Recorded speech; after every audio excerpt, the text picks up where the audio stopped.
Hello and welcome to Drive to Describe, a Formula One podcast all about the everlasting and ever great British Grand Prix. Everything from Britain is just amazing. We all know that.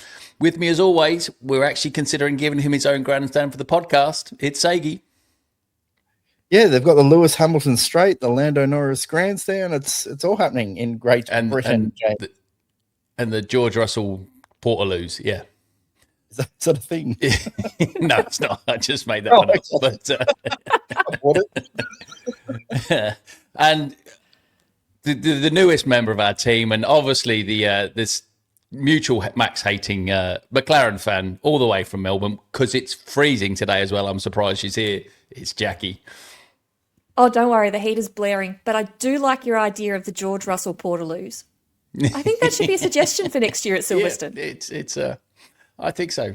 Because he deserves something there, that's for sure. After the masterful race crafty show today. Oh, here we go. Well, the British Grand Prix is run, won, and James? Done. And the championship moves ever closer. But I've got some things to say about some things, as usual. Really? You surprised me, Sakes. It's unusual. I've got some thoughts. But I want to start with some joy. I want to start with a little bit of joy. I am so loving the European part of the season, and it brings me back to my love for this sport.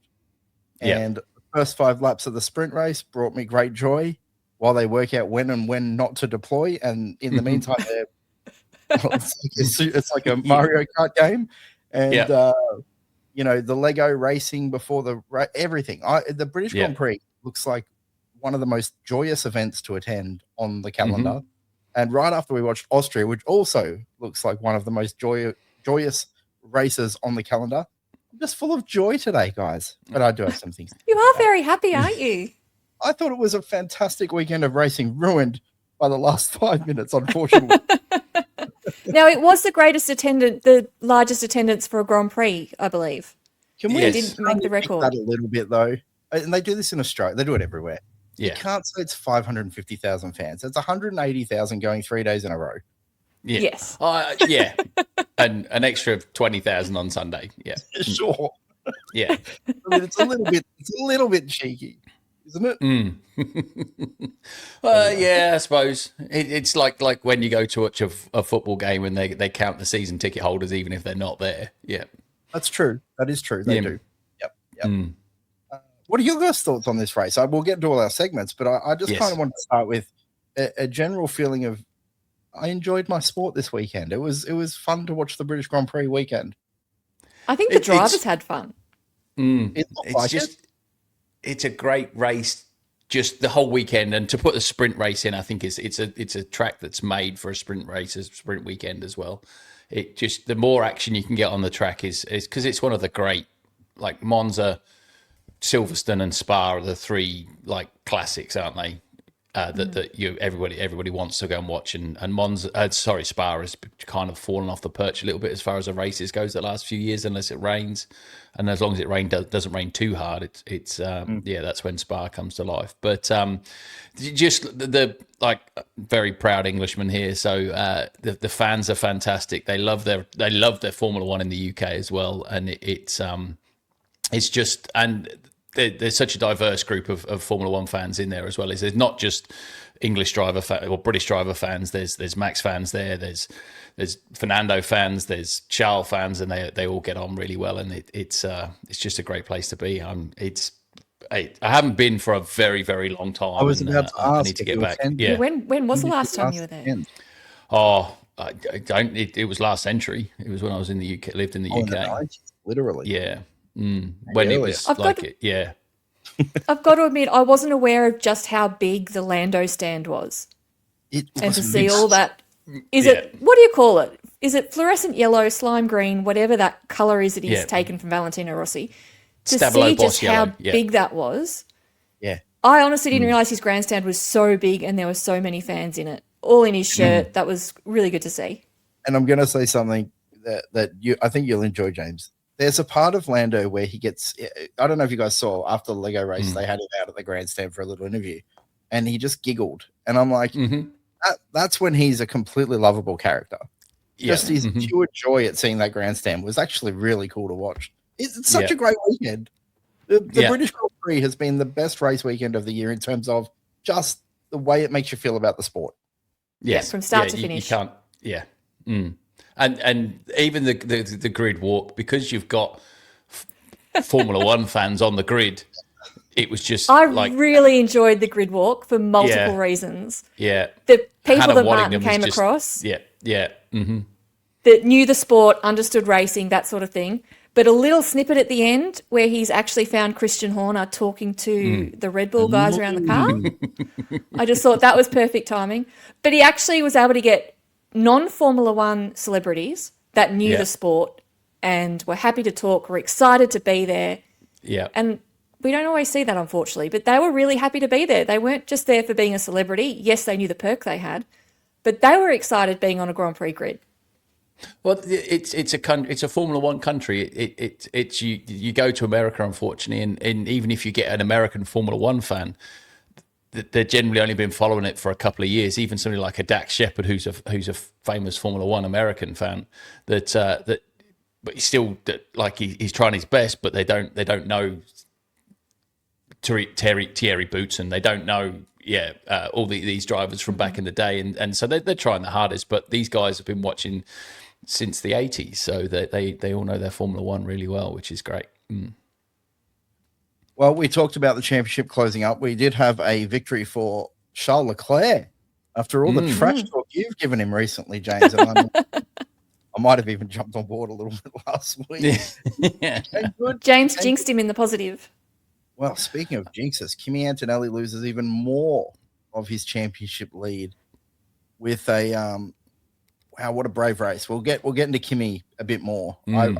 What a weekend he had. And I feel like this is a second weekend or a third week almost that I've said what a great weekend he's had, and he's ended up losing lead.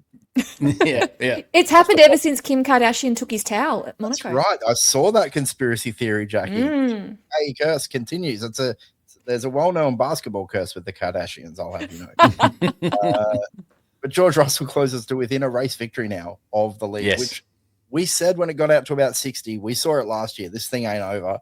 Just one bad weekend can do it. He's had 3, and it's caught up to Kimi here a bit. And dare I say it, these Ferraris, they're in the mix. They're coming home strong. Charles is a long way back, but Lewis is not a long way back, Yes. and that is encouraging as well. 32 points to the championship lead for Lewis, which stunning sort of stuff.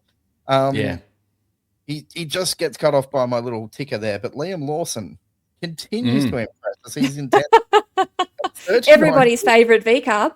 It's unbelievable. What is going on with this man? He's finished 6th, Lindblad 7th, which is a great result in his first home race as well. Lawson did well in the sprint as well. That's right. Russell had his first podium at the British Grand Prix. So, I mean, all in all, Lando got a podium in the sprint. Lewis got pole. It was a great weekend for the Brits, James. Yes.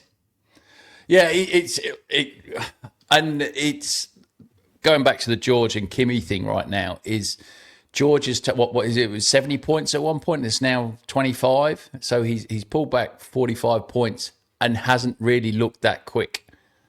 That's the thing that's going. If George gets in form again, which he will at some point this year, then it's such a, because it's the first year of new regs. Everybody is having this reliability issues, and who would have thought that the wheel protector on Mercedes is going to cause him to go out? You just that's something that has never failed on a Formula One car ever. You think there was anything? He had trouble even once they got. I mean, he got up to speeding, but he had a bit of trouble with just steering in general. Yeah, well, I think because those things are so. Well, it's such a big part of the aero that cools the brakes and cools the tires and sends it everywhere. That it's these things are just so sensitive now to. Well, we saw it with Max losing a part. Yeah. Well. But this thing is so far on. It's not fun. And Kimi's not had a dip in form, and he will still have a dip in form in the year. Everybody does. And so don't even probably. It's not a huge a huge ask to see if McLaren finds some speed as well. That McLaren finds its way back into this fight as well. So it's yeah. I had issues with McLaren this week. I was going to ask you a quick. We can get to that too. We've got 10 minutes already. We haven't even started our segments, but I don't know when or if this will come up. The livery. Did you like it? I hated it. Hated it. I didn't like it at all. It went past at one point. I went, why are they calling Piastri a V-carb? Like, wrong colours. Sorry. V-carb Piastri. Yeah. Nothing to differentiate them. I didn't like it. Stick with the hated it. Yeah. You liked it, James? No. Loved it. Oh. Yeah. I thought you said a minute ago. Of course he did. Yeah, no, I do like a special livery. Like the last couple of V-carb ones have been awesome. Yeah.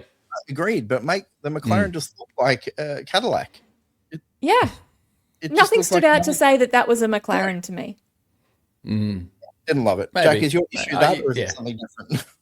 No, that was my issue. Oh, was your issue? Yeah. Oh, perfect. There you go. Well, there's many issues with how they're driving and not performing, but this week it was the livery. Yes, it was. It took a minute sometimes for me to catch on who the hell am I looking at here on the screen. So anyway, it's a one-off. It's nothing we need to worry about going forward. Shall we move into our segments as we get into a bit more of the weekend proper? You're gonna love my tweak length race review. I'll give you the tip. Speaking of which, James, why don't you kick us off? You are I was gonna say the nominated Brit, but you are the Brit. I always have been. Yeah. Why don't you? All right, are you ready for this? Of course. See, you can get it right when you want to. Topical. For those of you not quite catching on to what I think is a very obvious statement, James is referring to Abu Dhabi 2022, which we don't want to go back to. We've rehashed that thing far too many times. But see, the scars are still there. It screwed Lewis again. I was going to say, so you like that decision? You don't really. It's the rules. That's what Formula One is about, rules, and that's the rules. You have a safety car, you let the lap cars unlap themselves, and then you race again the lap after that. Ridiculous. That's what it's always been, forever and a day, until some half-assed Australian decided to give Max Verstappen a championship back in the day. He didn't even let all the cars go. Yeah. But anyway, Jackie, what's yours? Not another yellow flag. Lewis got away, thank God, with just a reprimand, and otherwise he would have lost all the points, which is crazy to consider. Mine is second verse, same as the first. I don't want to keep talking about these goddamn stewards. I don't want to do it. It's a blight. Yeah, another weekend for them. Let's talk about it. Martin came on. Well, Martin said he needed a bleep button, which I thought was quite enjoyable. Then after the race, he came on talking about the regulations. And obviously, James, the one you've referenced is the one that stood out, which is a full lap must pass or a lap must be raced or whatever behind the safety car to allow said lap cars to move on. To get out of the way, They were half a lap down the bloody road. It just should have restarted. And it's funny because we watch so many sports, and James, you are right. They are the rules and they followed the rules to a T. I actually, for what it's worth in that respect, sure. Yeah. I have a few issues. Why did it say safety car ending when it wasn't? That was a malfunction it's an automated system, and it was a malfunction in the system. Well, what a horrible, what a malfunction. It's a doozy, don't get me wrong. But it's a doozy. But we watch a lot of sports that have subjective rules, right? You can pick your sport. Basketball, is it enough contact? Is it not enough contact? And football. Formula One has some Formula One has some subjectivity in terms of contact between drivers on the track. Is it a race incident? Is it whatever? There is some rules, and we'll get on. There's another one that I want to talk about with perhaps two, although I think Lewis's start infringement was justified. But his 5-second penalty for track limits is ridiculous. No, I disagree with you on that one. It's completely ridiculous. And this rule about letting a whole lap go and we miss a lap of racing that we should have had, is really disappointing for the fans in attendance, not just the ones watching on TV. Every fan should have been disappointed to not see racing on that last lap. There was no issue on track that required a safety car. None. No, but the trouble is with that way of thinking is you open yourself up to an Abu Dhabi 2021, which is the biggest travesty in sporting history in the last 50 years. So much wrong with that, right? He had the team principals. Have we not learnt from that? Well, that's the point I'm making. But that's why they did what they did this weekend, because that's the rules. And if you follow the rules, then you can't be hung out to dry. The rules need some rewording, is what I'm getting at, James. We should have seen action on that last lap. I'm not here to barrack for Lewis or George, and Oscar was nowhere to be found. None of it affects the way I view the race, except for I want to see racing. Yeah. I want to see these guys. You want to see them fast over the finish line. Let's finish a race.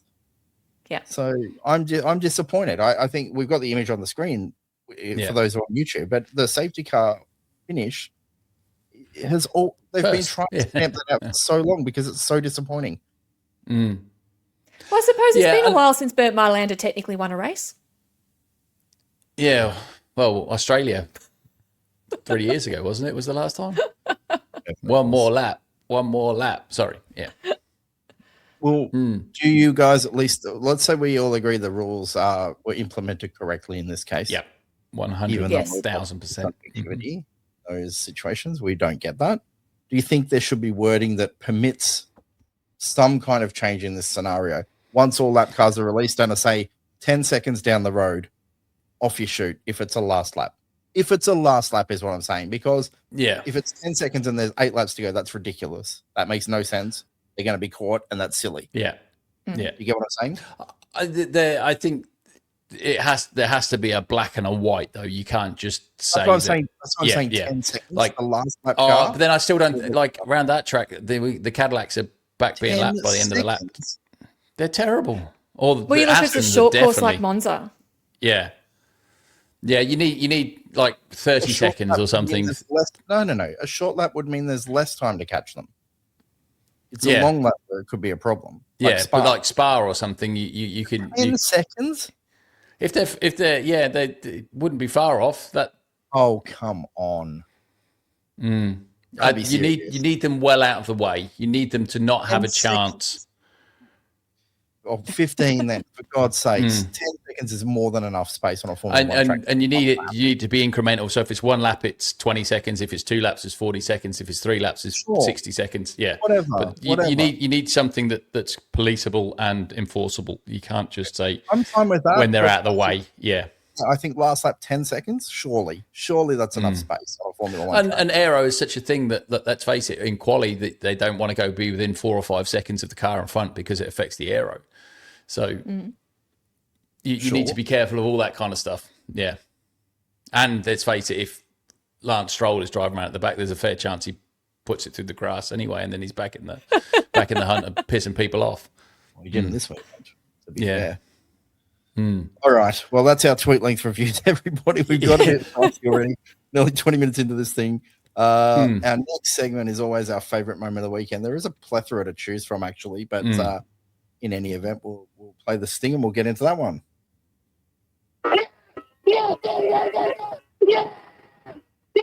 James, that's our honorary real Brit. What's your favorite moment? Honorary real Brit.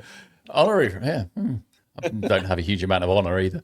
The Lewis and George battle when they came out after the pit stop was just, it was awesome. And no quarter asked, no quarter given. They went hammer and tong at it and they did themselves out of race time because they were both catching Max hand over fist and they started fighting. They went backwards. So it wasn't great for their races, but as far as a spectacle to watch, it was fantastic. They just did not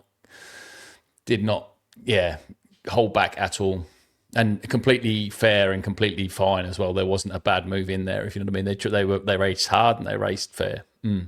It was good proper racing, and I've been fairly critical of George Russell not getting his elbows out and having a crack, and he actually did this week.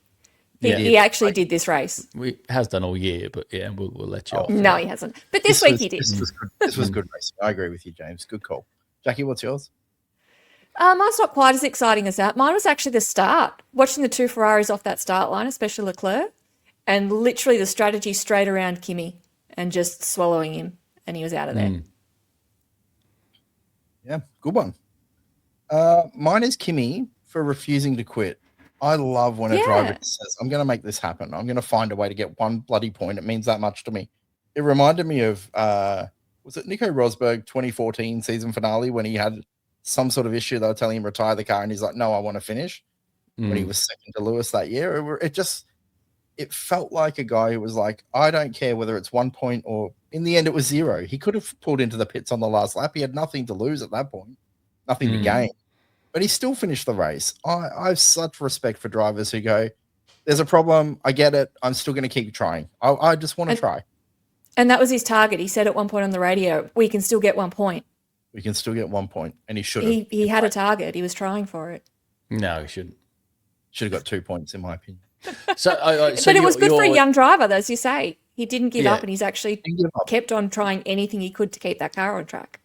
So you're now saying that you had a problem with the 5-second penalty for leaving the track and gaining an advantage. He didn't gain an advantage, James. Oh, he did? No, he didn't. His car wouldn't made it around the corner. If it was a street circuit and there was walls either side, he would have crashed into the wall. It's not a street circuit. What do you say? If my aunt had wheels, she'd be a bike? It's not a street circuit. Doesn't matter. But yeah, he did gain an advantage because he literally couldn't make it round the corner. So if you race on a racetrack, you race on a racetrack. What was his speed at that point would be my question. I'm on Nathan's side here that I don't believe there was an advantage. Yes, he was off track, but I don't believe he was getting an advantage. Well, there is an advantage. The fact he made it around the lap is the advantage. It's not his fault there's no wall there, James. You could say the same about George in qualifying when he went off. He didn't hit a wall. He got the car going again. Happy days. Yeah, but that's a completely different point. But yeah, not that different to the point you're making, which is that he got an advantage because he didn't hit a wall. No, he got an advantage because he managed to make it around a lap that he wouldn't have done if he'd tried to keep it on the track. Right, and George wouldn't have qualified in the top 5 if there was a wall. Yeah, but it's he's not punished just the way it is. But again, if you have a rule that you leave the track and you gain an advantage by not crashing, not an advantage. You and I have he didn't crash because of it. Advantages. Yeah. Yeah, I'm on the advantage line. He didn't get an advantage to it. I'm okay with it. Apparently, Lance Stroll had 21 off-track sorties which this is weekend. crazy. How does that go off track all the time? Yeah. Why would he even be pushing? What's the point? Well, there's no point in penalising him, is he? Let's face it. He's just going to come last by a minute and a half instead of a minute and 10 seconds. Yeah, maybe he's not even pushing. Maybe he's just that incompetent. But I'm just like, I wish common sense would come in here where it's like, this guy's just trying to get back to the pits, just trying to get around the track. There's no, it's like kicking, what do you say, James? It's like kicking a puppy. It's like, no one wants to see it. How else was he meant to get back to the pit lane? That's the other question. How else was he meant to get back? But then you're meant to retire the car if your car's not safe to get back to the pit lane. I wouldn't say it was unsafe, though. There was nobody around him. He didn't impede anybody. It was completely unpredictable. He couldn't turn corners. James, his speed dropped off drastically, presumably to let people through, so he wasn't blocking people through corners. But then he was trying to stay on. Yeah. The trouble is with Formula One is if you give them an inch, they take 4 miles. And so that's the trouble is, He wasn't trying to take a mile or even a centimetre here. He was just trying to get the car back. I know, but he's just a victim of a rule that needs to be there. You agree he's a victim? Of a rule that needs to be there, but the penalty is warranted because he did it. That's like saying, I accidentally shot him in the face. You still shot him in the face. It's still manslaughter. What the hell? But was it in self-defense or was it premeditated? Yeah. He was in self-defense. Bitch. All right. Let's we're not going to see eye to eye on this one, apparently. No. Oh, by the way, I just want to have a quick happy birthday to my brother-in-law, Bombs, who is a regular listener, who was disappointed with last week's podcast, you told me, because of the in and out of our Dubai correspondent that ruined the flow. Well, as your birthday gift, we've removed Taylor this week. That's right. He's not here. Happy birthday, Bob. Yeah, piss off, Happy Bob. birthday. All right. Piss off, Bob. Prick. But that's fine. Never met you. Sure, you're a nice bloke, but prick. Yeah. We move on, James, to our least favourite moment of the British Grand Prix. What is yours? I don't like that this is it, but this is it. I'm going with Oscar Piastri, but not because it's Oscar Piastri's fault. If he has luck at the minute, it's all bad luck. There's just no, like, especially after last week where everything was so positive around Oscar, to have that happen to him and have him put in a position where it could happen to him was just unlucky. And we all love Oscar on this podcast, and he's just basically the most unlucky Formula One driver on the grid this year so far, behind George, obviously, because of the travesty what happened in Japan and China. Jacqueline? Oh, I had to put George in there. Mine was Verstappen crashing out. I was actually looking forward to those last few laps with him there in third place, and I'm really wondering if it was something to do with that wing again, like it was in Australia. It just seemed out of character. No, Australia. Remember he crashed out in... was it qualifying in Australia? He's gone straight through first corner? Oh. They've had issues with that straight line mode re-engaging, haven't they? Because apparently it was that again. It was a different cause for it, but it was the same problem that And the wing did move late into that corner, and I'm wondering if that was something to do with it. Yeah, it's all well and good having these fancy wings, but if they don't work, then Well, great segue into... Mine is Red Bull for the same reasons. These mechanical failures are obviously dangerous for the driver, particularly when you go off at that kind of speed. So why don't we just hear from Max himself? If it was up to me, I would have started from the pit lane. But it's, at the moment, I'm honestly just looking forward to go home and not think about Formula One. The same problem again. Like in qualifying in Austria, when the rear wing doesn't close fully, you lose a lot of downforce and you spin off the track. So, one time, okay, but two times, it's becoming dangerous. Becoming dangerous. Yeah, it's a fair point because it is, and it's high speed crashes for him each time. We're not talking a little spin off that he gets control of again. It's taking him out. So mine is Red Bull on the basis of the having the mechanical issue twice and having Max question the team publicly. I can't recall really many times. I can't recall any off the top of my head where Max has questioned the team keeping him safe and the decision making all in one interview. Because he wanted to start the pit lane. He's like, there's something not right with this car. I want to, reset this, that, and the other. Yeah. And they didn't. And he qualified like fifth. Yeah. Correct. That's right. Yeah. He was running third in the race proper, of course. And then, as you say, Jackie, he was the instigation of this safety car because it did look like a wing issue where it was flipping in at the wrong sort of moment for him. Maybe. Yeah. But it's a different wing to last week, isn't it? They had the rock and roll wing this week and the Macarena wing, as they call it. Yeah. Right? Whereas they just had the drop wing last week, didn't they? I just haven't heard Max. And I wonder, I'm sort of putting this 2 and 2 together here with the whole rumors around will he move to McLaren? Is there any juice to that story? I don't know. But now we've got him publicly questioning the safety of his own car. When he got out of the car, it was a bleep zone heavy of this second car. And then he talks about the strategy choices being made at the same time. So he doesn't seem like a happy camper at the moment. He's never really a happy camper, though, is he? It does start to raise questions to get out of his contract, though. There has to be a safety clause in there. If he's complaining enough that he's not safe in a car, there's got to be an option to get out of a contract. Yeah, and I think he's got more outs in his contract than a baseball game. Yeah. It's something a bit bigger here in Australia at the moment with Australian rules football and the concussions that are coming out, the damage concussion is doing down the track after an athletic career. This guy's had a lot of big hits. How many concussions can he have before it's going to have to start being a factor to him as well? So if he continually says race after race, dangerous, unsafe, like there's some key words in there to get himself out of a contract and also make the team look bad. They're providing a vehicle to him that is putting his life in danger at some big speeds and some big G-force. I hate to be the devil's advocate here, but Isaac Hadjar seems to be able to get around the track pretty quickly. And when have Red Bull ever had identical cars? Yeah. But they're not going to penalise Max, are they? They're trying to make him stay.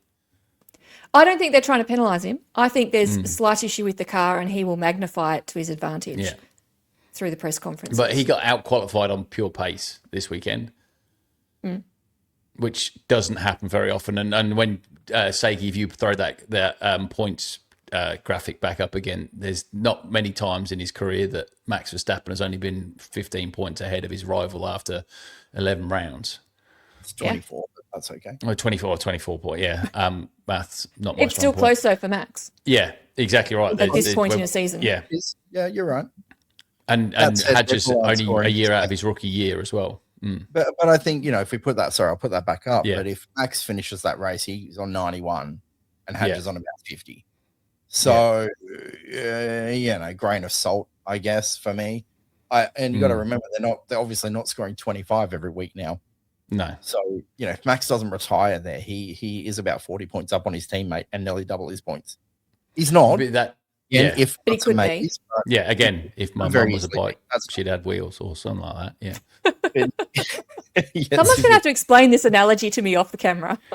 Oh, go on camera. Oh, We'll do it later.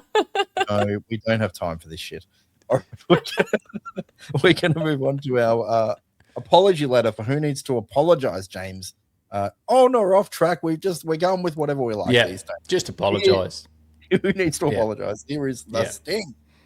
Michael, this is Toto. Yeah, hey, Toto. Michael, I just sent you an email. Bring back Michael Massey, I say. It was much more consistent rules. Spoken like a true Australian. I like my W14 this week. My letter of apology needs to come from Carlos Sainz. Oh. For beaching the Lego car and abandoning it? No, for unlapping himself when he wasn't lapped. No. I must have missed this. Under the safety car, obviously the lap cars can unlap themselves. Carlos unlapped himself. He wasn't actually lapped. Wow. So technically he was ahead in the race. I had to get penalised a lap. Yeah. I missed that. I didn't see it either. Yeah. He just took off, did he? He just took off. He said, yep, I'm away. Yep. Just, but that says to his state of mind this year is, look, it's a safety car. I've got to unlap myself. That's amazing. Wow. Yeah. So he had the very unique penalty of he's been penalised one whole lap. Yeah. Wow. Yeah. He technically was the race winner? Yeah, technically. Crossed the line first. Yeah. Wow. Just good for I missed that completely. Just cheated the hell out of it. Yeah. Cheated the hell out of the race. No one noticed. Yeah. That's amazing. Just imagine if that had stood in. Yeah. Yeah.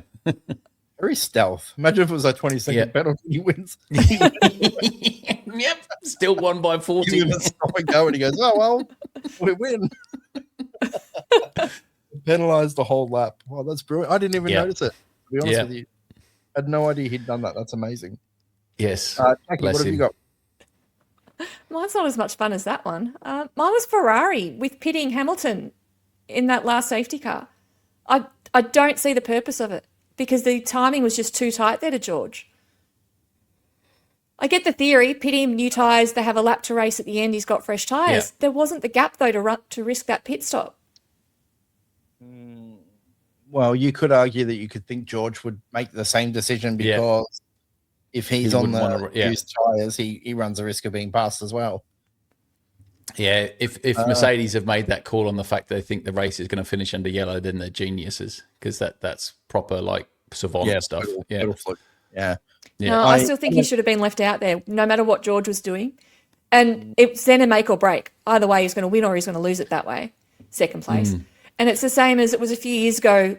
It was Lando's possible first win. It was actually Hamilton in second and it rained. And Lando had no choice. He had to stay out. Yeah. It was a similar situation with that. I feel like Hamilton had to just stay out, run the risk, and try and maintain it on the tyres that he had. He's probably a little bit like once bitten, twice shy when it comes to staying out under a safety car. Yep. Yeah, I think that's right. he's probably got reason to maybe want a new set of tyres. Yeah, I would have thought with laps that I would have made the same call as Ferrari. I'm not going to question their decision making there because 5 laps at the British Grand Prix under the safety car is an eternity to get that car out of the way. Yeah. just didn't pan out for them. I would have made the same choice, and I think it's, if anything, they were probably too conservative with Charles a little earlier. It's just that Kimi had a failure that saved them. Yeah. Oh, so it's less conservative. Yeah. All right, I'm going to put this one up on the screen for mine, guys. I'm putting Aston Martin here just as a general rule because their current pace is just unforgivably awful. It's not even pace, is it? They were within a lap this week at the end. Whatever you want to call it. But I'm going to hide the ticker here because we want to go over this Adrian Newey interview that happened before the sprint race. I don't know if you guys caught this, but he basically, the quote here is, there will be a bit more coming in Zandvoort, combined with Honda introducing an upgrade. So at that point, I'm hoping we'll be at least in a points scoring position. Now, he immediately dribbled that down to Q2 would be great. So point scoring is a big jump from the 3 laps down. Geez, I don't know what to make of this. I just thought I'd bring this one up. I put Aston as my apology because really they should be one of the top 5 teams. They should be the budget and their facilities is budget. They've got one of the greatest drivers of all time in their team. They are horrible. Fernando. Now, I do. Fernando. Thanks, James. I take some heart from his comments, to be honest, that they just said, we're not going to do little upgrades. We've just gone for the whole big thing. It feels very McLaren, whatever year that was, 2023. Year before last, this team to get it right. And then there was one of our favorite commentators, Will Buxton, who says almost nothing all the time, said that the reports he's getting out of team members is they have almost no confidence in these upgrades. Do you think they're going to work? Do you have any faith? I mean, it's Adrian Newey. I want to have faith, but this is concerning. But we know how excited I was pre-season. James mentions it every single podcast for us. It's because it's up there with the worst predictions of all time. But it shouldn't have been. On paper, it should have been correct. But this is a big call to say they're going to get into point scoring with this upgrade. They're 3 laps down every race. How are they picking up 3 laps and then passing 10 other cars with 1 upgrade? I'll believe it when I see it, and I don't have the faith in them this time. 4 to 5 seconds off in qualifying. Yeah. They're over a second behind Cadillac, for God's sakes. The 107% rule is going to come out of some tracks, I'm worried about that. I think I mentioned, was it last week before I mentioned that? Yeah. It is concerning. They're getting close to that 107% mark. Him off the grid because he says the rules are the rules and there's no subjectivity or objectivity. They've always had subjectivity on the 107% rule. Oh, so it's okay. Always have. Ah, very good. No, you can apply for an exemption. They can say no, but you can apply for an exemption. Messing with you. So if you'd crashed out in qualifying or something but had good free practices. I don't believe this is going to be true. They might be bringing upgrades, yes. Maybe we're going to be 2 laps down now instead of 3. But the trouble is with Aston upgrades is they've never worked in the past. Yeah. No. That's the concern for me. I don't have faith. The wind tunnel must be switched in reverse or something because it just doesn't seem to work. If anything, it makes them worse. It's astonishing when you look back at the ground effects era, right? 2022, they were second behind Red Bull. Yep. Like off the bat. Well, they were first for the first few races. Oh, they were should have. They were right there. And somehow, but Alonso was making podiums again. Yeah. At the time, they've just faded. Now these new rules are in there. I mean, they started the season saying we can't let the guys race because they risk permanent nerve damage. That's where this team started this year. Yeah. It's I don't think there's been such a spectacular fall from grace for a Formula One entity in Adrian Newey than that coming from the Red Bull cars that he designed. That 2022, 2023 were 2 of the greatest racing cars compared to everybody else that have ever been designed.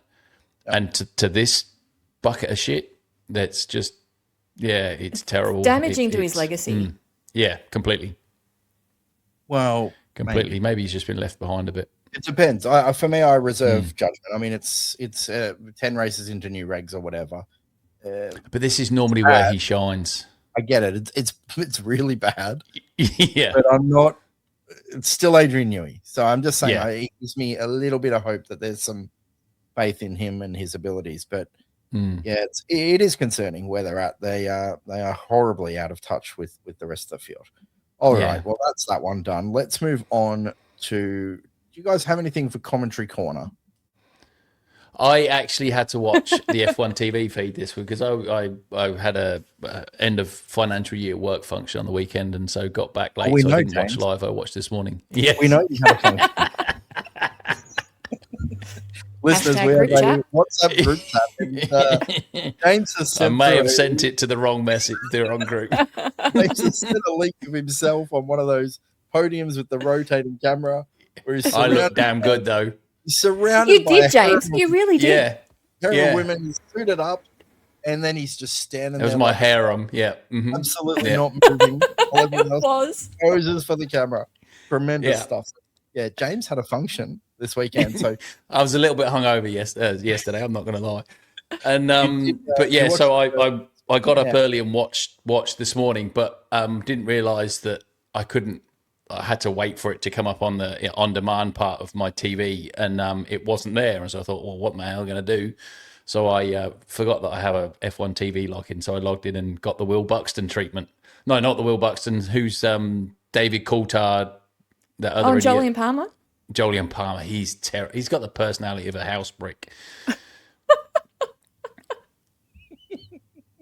don't mind Jolyon.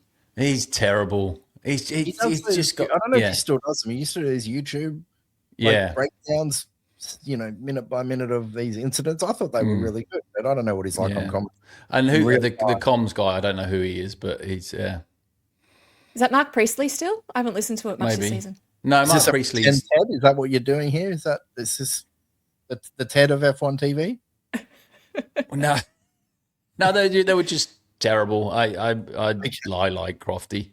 So I've only got one, which was, I don't know if you guys caught it after James, you certainly wouldn't have, but Jensen post race, Jackie was really trying to stop Simon from talking about the safety car. He was just, and I get it. I enjoyed the weekend thoroughly. He's like, everyone wants to talk about all this, but what about the great racing and blah? I'm like, Jensen, you can't kill the lead. You can try. Well, he's missing Danica. Maybe he needs to try and deal with someone now that he doesn't have Danica. He's got nobody to roll his eyes at. Yeah. Very demonstrative. Anyway, that's it. We don't have much for Commentary Corner. I thought the whole weekend was brilliantly done. Yeah. Oh, James, did you catch the Lego race? Because I don't know where we're going to bring this up. No, I haven't done yet. Can we save that to the top 5? Okay, are we going to save it for top 5? That's fine. I didn't expect that, Jackie, but that's fine. We can save it for the top 5. You can't put people in your top 5 because they won the Lego race. You know that. I'm not saying I'm putting anyone in my top 5 because of the Lego race. I just want to discuss it after the top 5. Oh, gotcha. All right, good. All right, well, we'll do our Clive Poozy memorial now, James. Hashtag. He's not dead. James, who is your Poozy of the week? Alex Albon. Do we have too many negative segments? We've got no well, we thrive on hatred and misfortune. I think it fits our personalities. I know, it's kind of hard to do this weekend because it's a great weekend of racing. Yeah. Right, anyway, James, sorry, your Poozy is? Alex Albon. Oh, yeah, that incident. Yeah, he's not covering himself in glory this year, is he? I know the car's a bit of a dog, but Carlos at least is trying to cheat and get himself on lap when he's not lapped. But yeah, Alex, he just hasn't looked. He's been pantsed this year by his teammate as well, even if it's not on the scoreboard because they're not actually scoring points. But he's looked daylight between him and his teammate this year. Jackie? I'm going to have to get a picture of mine for you to put up on the socials. I should have given it to you in advance for the podcast here. Put it on the screen, literally. You could have. I didn't think I'd head far enough. Mine is actually Lance Stroll for his parking in the paddock. Now, I saw this video. Yeah, no, they have all the driver car parks. The drivers have their allocated spot when they get in there. Yeah, and they were massive. Like they were big. You can park an SUV in there with all the doors open and still be in your car park. And no worries for the car next to you doing the same thing. Like plenty of space. Lance Stroll still could not park his car in his car park. And I'm not talking we were too close to the line. We're over it. And I think it was George Russell next to him. We were over his line into the next car park, despite the fact he had 3 car parks to park in. Says a lot. Well, I'm going to go his teammate for getting out qualified by that guy. I mean, wow. Yeah, I'll give you that one. Yeah, his days are numbered, surely. He's given up now, hasn't he? I think that's probably somewhat accurate, yeah. Yeah. I think if things don't improve for the season, he's out. Yeah. If he's getting out qualified by Lance, he's not trying. It's pretty understandable. Yeah. These upgrades, I think, will be the tell-all. If the upgrades fail, he's out at the end of the season. Yeah. I'm with you. Yeah, I'm with you. Always back to Alpine. All right, well, let's get into our top 5 drivers of the weekend. We always start with 5, 4, 3, 2, 1. They go into a blind spreadsheet that I think Taylor's still doing. I actually don't know. I certainly hope so. I'm in there right now, and you lot haven't put yours in for ages. You're going to have a I'll whole do mine stink load later of work on at the end. Yeah, but I speak them into existence on the pod. Someone else has to do something on this podcast. I can't do everything. Number 5 for you, James, is Kimi Antonelli.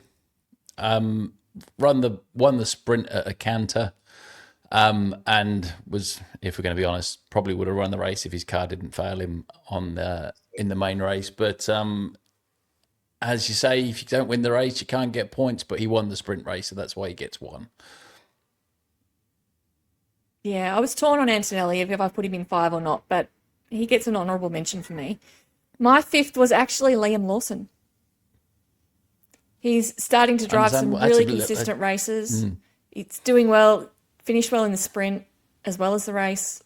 I just think we're actually starting to see him settle in as a race driver. We've given him a lot of hell over the seasons, but I think he's now actually starting to settle into his car and be a race driver. It just proves, though, that they put them in too early, doesn't it? Because it's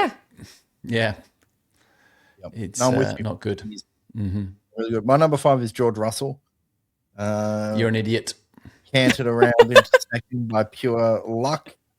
Was outpaced purely by his teammate all weekend. Idiot. Outpaced by the Ferraris for most of the weekend. There's nothing idiotic about this, James. It's just true. Still an idiot. And he finished second in the race due to a bit of luck with the rule makers who seem to have a mindset out against Lewis Hamilton, is what I've decided after all these years. Yeah. We're not going to go there anymore. In all seriousness, James, I know you sat there waxing lyrical, heckling me throughout my statement there. But why would he be stating the truth? Because he came second and 4th. Yeah, great. 4th, and he had a puncture. Has an asterisk. Had a unscheduled pit stop at full race pace. Okay, and he still came second. Yeah, because of other people's problems. As you always say, luck. Because he was still 6 seconds behind Verstappen, wasn't he? Yeah, but that's not other people's problems. That's just bad tactics. Went off. That's a problem. He crashed. People do that. No, I'm not. I love how fired up James gets over George Russell. 4th and 2nd. Just I don't get fired up over George. I get fired up over the fact that nobody gives him the props he deserves. Is a conspiracy against him. This week, I thought he was 5th best. I'm going to be very, very interested to see the 4 that are next. Great. Who's your 4th, James? You right Liam Lawson. Oh, what? Why? He's terrible. Because he's out driving the car by a distance. No, he's not. He's awful. He'll be your 4 as well. Is that good? Yeah, I'll lay money he's your 4. You're an idiot. Mine was Isaac Hadjar. We're just going to move straight on from James. Yeah, no, we've spoken too much about Liam Lawson. Yeah. No, Hadjar for me. Handling that Red Bull, I just think he's having an all-round good season. The second Red Bull car has always been going cursed. very well.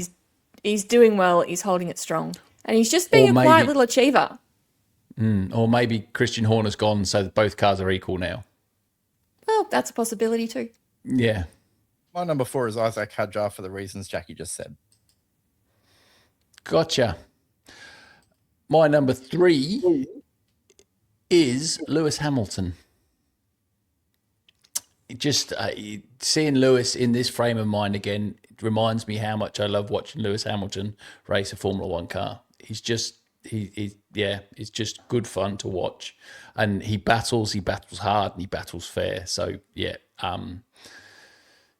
a confident Lewis is a good Lewis. His pole lap was incredible in the sprint. Mm-hmm. Hell of a lap. Jackie. Yeah. Mine was George Russell. I can understand that. Oh, I was expecting backlash. No, it wasn't the best driver of the weekend, but he wasn't fifth best. He wasn't worse than Isaac Hadjar all weekend. Okay, there you go. I think he did do better. And as I said earlier in the podcast, he finally got his elbows out and actually did some fighting against Hamilton, which was good to see. But yeah, I couldn't bring him to put him in my top 2. No, I can take top 3. I think that's not. Again, I'm probably a little biased to put him maybe one higher than that, but it's But fifth is just an insult. Sagi, who have you got in third? Jeez, he's relentless, isn't he, with this George frothing? Well, you've given him like 4 points all year. Yeah. May I speak? Kimi Antonelli is my number 3. Yes. He was far better than George all weekend until his car failed him. So Kimi Antonelli, I could have easily put him at 1. I thought he was extraordinary. His sprint performance was excellent. He was only 0.011 off Lewis's pole, which I thought was an amazing lap. He then scored pole himself. His start was a bit wonky, but he was doing everything tracking towards a race win. He was dominating his teammate again. And I feel for him because I feel like he's lost so much of a lead that he genuinely surprised me by building up, because as I've said a few times, I picked him simply to get up James at the start of the year. I did not think he was ready for this. And he proves every week that he's ready for this. And they acknowledged on commentary. They're like, we're waiting for that moment where he has that fall, that moment. And we saw it with Oscar last year, right? He may still happen. He may still. But he hasn't yet. And his determination to finish the race, I was in awe of his performance all weekend. I thought he was the best driver on the grid for the weekend. And anyway, he's number 3 because at the end of the day, he didn't score any points, which is a shame. But also for the championship and for us, it's great because keep this thing close, keep it tense. I'm happy with that. So, win, lose, win, whatever you call it. Kimi's my number 3. I brought up the top 5 from Canada for Sagi here, and I do believe you don't finish the race, you don't get any points. For me, was the exact phrase you used. He won the sprint, James. Remember? So he got 3 points for you, a famous sprint race hater. He got third best driver of the weekend for winning the sprint. Correct, third. Gotcha. All right. Just wanted to put that out there. Yeah. George didn't make it into your Canada top 5 after dominating the whole weekend as well, by the way, just to give you the I don't remember the race at all. Carry on. Number 2 for me is George Russell. I'm worried, don't get me wrong, but the fact that he's not driving wonderfully well right now and still gaining points hand over fist right now is the only thing I'm hanging on to, by the fact that this could be a close title fight by the end of the year, because he won't be this bad the whole year. He's too good a driver for that. Even you two have to admit that. And on his day, he's as quick as they come. I was just going to say, James, you just said he won't be this bad, and I gave him. He wasn't good all weekend, and you've called me an idiot. You've put him at number 2 while describing him as this bad. This bad. No, to get to where he got to in a car that he wasn't quick all weekend. To have that. The foresight to get to a point where he's gained 18. Well, no, because he would have lost a couple in the sprint, but maybe 15 points on his title rival this weekend. That's a weekend for sure. Yeah, and so that's where it was, and that battle with Lewis and where he came out after the pit stop was rapid and was catching everybody. So, Lewis number 2 for me this weekend. You mean George, but sure. Drew, yeah, sorry, George, yeah. Well, that feeds into me quite nicely because my number 2 is Lewis Hamilton. Great sprint race, really good during the main race. As I said earlier, I thought he was unlucky with the pit call towards the end with that safety car. I still don't think that was the right call for him. And I think he should have finished second for this race. Yeah, I can see it, but yeah. My number 2 is also Lewis Hamilton. For everything you just said, Jack, and the sprint quali lap. I mean, there's been weekends where James has got a bit upset with how much I've raved about a Max quali lap. This was one of those for me. Yeah, he just drove the wheels off that thing and put it on pole. And the way he went around the last few corners, he was throwing that car around. And I love seeing that in a Formula One car. Yeah. So, yeah, you're That's right. why I love these cars, because they muscle them around corners sometimes. Yeah. They can race really close, which I'm really enjoying as well. Yeah. The sprint race, I thought he drove as well as he could with a car that was just better than him. Yeah. To get second.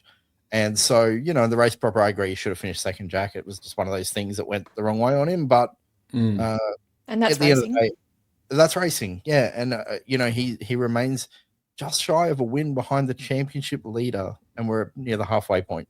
It's exciting. I'm telling you guys, there won't be a more popular winner this year than Lewis Hamilton if he takes home this completely. Yeah, 100%. Yeah. James, over to you for number one, you moron. Charles Leclerc.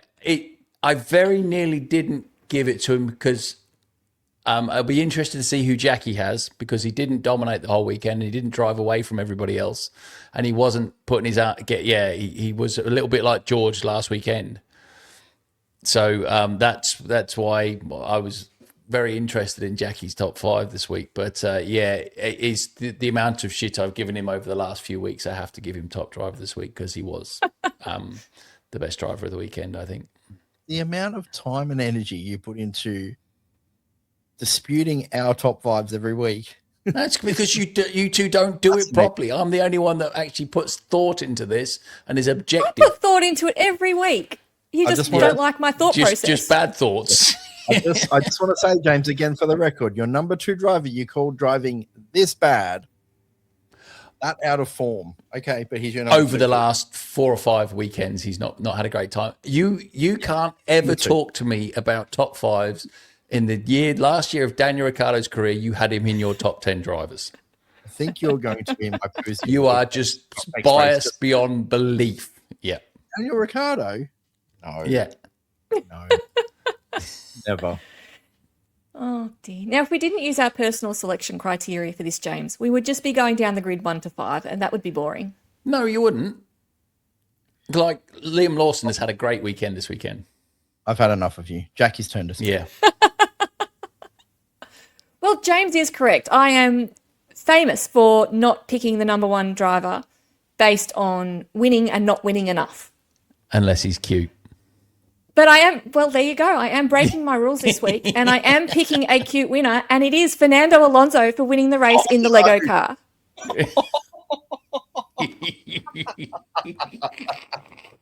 He did win. No, don't worry. Good. I just had to put him in there. He did exceed track limits many times. So now that James is off the floor with that response, no, my actual number 1 is Charles Leclerc. He did win the race. He did not dominate the weekend. He did not dominate the race. He actually had to fight to get in his position and get the win. He didn't just trundle out and just stay there. I think he has the definition of a trundle weekend. Everybody else was fighting behind him and wouldn't have won the race if Antonelli finishes. Correct. So it was not a trundle. It didn't really. He benefited from other people fighting more than him driving off into the sunset. Correct, but it wasn't a trundle. You've got your choice, James. It's either Leclerc or it's Fernando. Definitely a trundle. I think I'd rather have Fernando. James, to be fair, if you look at the image on your screen, I don't see any other cars anywhere near Charles Leclerc behind that safety car, which is very encouraging. They just come out the pits, that's why. Oh, is that why? Oh, okay. My number 1 is also Charles Leclerc. To be fair, Jackie, he was 20 seconds ahead of Lewis when the safety car came out. So there was no trundling. There was a significant gap to his teammate, which is your best point of comparison on any race. Was it 20 or 30? I thought I saw 30 at one point on the live time. 21. I believe it was 20. Yeah. In any event, he would have been passed by Kimi. I think that's clear. And he admitted as much on his own radio when the team didn't pit him. And the commentary team just loves to hang it on Ferrari. Even on questionable calls, they seem to they love those moments to jump on them. I thought, James, the reason I take your point about trundling, because I do think once he got in front, it was pretty much control from that point onwards, particularly with Lewis as a buffer in the first sector of the race. However, his car wasn't the fastest. So Nope. You're not trundling in a car when you're not the fastest car. You're going for it. And he wasn't fast enough to beat Kimi, but he was fast enough to beat everyone else on the track. So once Kimi was out, it was Charles' race. I thought, and considering the form he's been in, you're talking about George's form will improve. Well, Charles showed us, what he's capable of this weekend, and he was tremendous. And he got better as the weekend went on. He wasn't right there at the start, in the sprint races. Yeah, but sprint, he was nowhere. Yeah, correct. He gradually found the car and outperformed his teammates significantly on the race day, and had a good win. His first win of the season, by the way. Question without notice for both of you on this one. Is it a little concerning that how these cars seem to love, like the car that's in front seems to be much quicker than all the others, because they can race so close, they tend to fight more, and so it tends to slow them down more, whereas the guy that seems to get out front, it has a much easier time of it. Is that am I right there? Is that an issue, or is that going to be a... I don't know. So George should have been further in front last week? Well, no, he controlled it masterfully. Yeah. No, I don't want to do this. Can we not every topic? Question, John. So are you asking if it's problematic that when they fight, they lose time? There just seems to be the person out front just seems to have a much easier time of it than the people that are fighting behind them.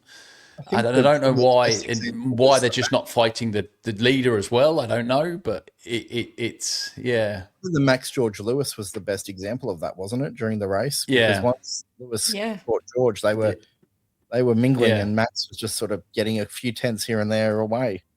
Yeah.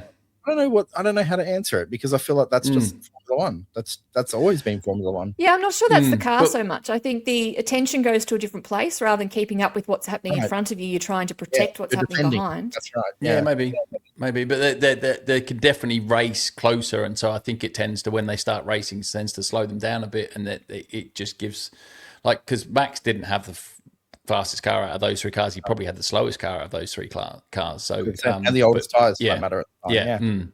I can definitely see your point and can understand the theory. No, I see what you're saying, James. I mean, I think the fact is they caught him pretty quickly, to be honest. They caught him quicker than I kind of thought they would. And then once they got there and started fighting amongst themselves, it does makes the pressure, the safety of just drive the racing line, drive your best line all the time while they are, fighting for track position. I think, I'm going slightly off topic here, but it's in relation to fighting. If you haven't caught this weekend of racing yet, my suggestion would be turn on the sprint and watch the first 7 laps. Yeah, because until these guys know when to harvest and when to deploy, it is wild racing.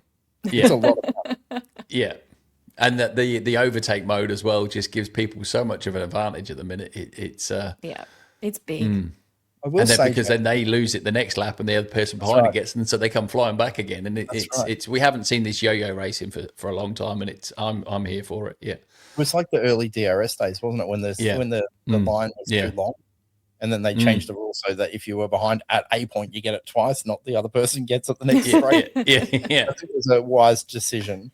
But what I'm enjoying about this year is twofold. We came into this year saying that new regs could open up the ability for mechanical failures, right? And we're seeing that. It's happening. Always been part of F1. It won't last long. We know how good these guys are with developing cars and parts, and so I'm going to enjoy. I feel for guys when it happens, like Kimi, like Max, but at the same time, it's George. Part of the sport. It's going to happen. And George, anyone. But it does keep it interesting right to the end, because you never know when someone 5 laps to go, Max just went off. Yeah, and you're like, whoa, what happened there? And right now as well, they're all different reasons that they're all having mechanical failures as well, which is just prime new regs in Formula One. So it's enjoy it while it lasts, because so that's what I'm trying to say. Because when the year started, I thought this was just trash. Honestly, I thought Orchard was garbage. And we've got used to it. They're learning, and as they go throughout the first 10 laps, they're learning when to deploy. When not to, even especially when there's a sprint weekend when they don't have 3 practice sessions to run around and work it out, with all the data. And so I'm all for the sprint weekends at the moment because it's just chaos. Yeah. And it's chaos. the great chaos. Yeah, but it's the yo-yoing as well is just it just makes for exciting racing, and then they're all trying to figure out which way to go, and there is still one fastest way around the track, but the trouble is they can also if somebody's out of energy, they can defend very easily against them, so that may be the time that it's just fascinating to me at the minute. And I think it will only get better. But then I'm also reasonably excited for the good news that we will be back to V8 pretty soon as well. So yeah, me too. But I'm just also like, there's something about being in Europe with this sport that feels right. And Austria, guess where we go next week? That's great. Go on, tell the Spa. people. Francorchamps. Spa. Yeah. Everybody's favourite track. I don't know what it is. It's been a trash Everyone can loves the it. last few years with the ground effects. I think it's going to be wild. in these cars. It's going to be wild. Just imagine going in a rally on with a 50k difference at the other end. Yeah, right. Oh my God, Eau Rouge, all that. It's crazy. Yeah. But they're going to have to lift going because they've got no downforce now. They're going to have to lift going through Eau Rouge, and so that's going to be a charging spot. But then up the hill and over down Radion is going to be, and then coming through the I can't remember what they're called, but the two right handers around the top of the circuit is going to be absolutely amazing. So yeah, looking forward to it. We're going to see some good racing. But I'm looking forward. If you were to put question without notice as well here on just to close things out. If you were to predict who is the champion today as it stands, who do you think is winning this thing? Oh, you can have who do you think and who do you hope? How about that? Yeah. Oh, I hope George. Obviously, that's just so I can rub it into you guys. But I've got a sneaky feeling this has got a Lewis Hamilton shaped hole in it. Interesting. I think it's going to come down to Kimi and Lewis. Yeah. Yeah, I think Kimi. I hope Lewis. Which 5 years ago you would never have caught me dead saying I hope Lewis Hamilton wins another championship. No, thank you. Today I'm all in. Let's do this thing. Is that because he's become the underdog? It's maybe 100% the mentality of spot the Melbourne Football Club supporters. Yeah, that's why I really enjoyed Max's comeback last year because he wasn't the dominant racer anymore. And the year before, I enjoyed the McLarens bringing it to him because they weren't the favourites. Now it's Lewis who's not the favourite. And I'm like, this is fun. Let's go, Lewis. Let's have the fairy tale. So, yeah, it's definitely a mentality thing. Quick question. So, if Lewis wins the World Championship this year in his third team, wild. Does that make him the best at greatest ever? Yeah. I think on paper it has to. Yeah. Well, he's on paper. He's already the greatest ever. But it's I think if you win a world championship in a Ferrari, you go down in history anyway. But to do it at his age with his record is Wouldn't it be great to get like the likes of Hamilton, Schumacher in his prime together on the grid, Mick Hacken and all these dudes? Jim Clark. But here's the question, the though. old guys, If Hamilton does win this championship, will he do a Rosberg and retire? No, he'll go will again. 8 be enough, or will he come back and go again? Have you seen his face recently? He's like a 14-year-old that's just figured out how to masturbate. Yeah. Wow, I was going to say it's Botox, but okay. Yeah. Wow. Yep. Well, that feels like a great way to close things out. He's in love. That's what it is. Oh, good behave, woman. Yeah. Oh, God. Well, we are F1 Drive to Describe on the Tickety Tick TikTok, on the Instagram, on the YouTube now. And obviously, please rate, like, subscribe, comment wherever you find us. It all helps us with the algorithm and growing this podcast and getting it out to more people. We greatly appreciate you listening. It is a British Grand Prix, James. So is it just, do we all just say ta-da? Is that how this works? We can't step Toodle on your... pit. Toodle Cheerio. Pit. Cheerio or Toodle pit. Cheerio, old chap. Cheerio. Ta-da.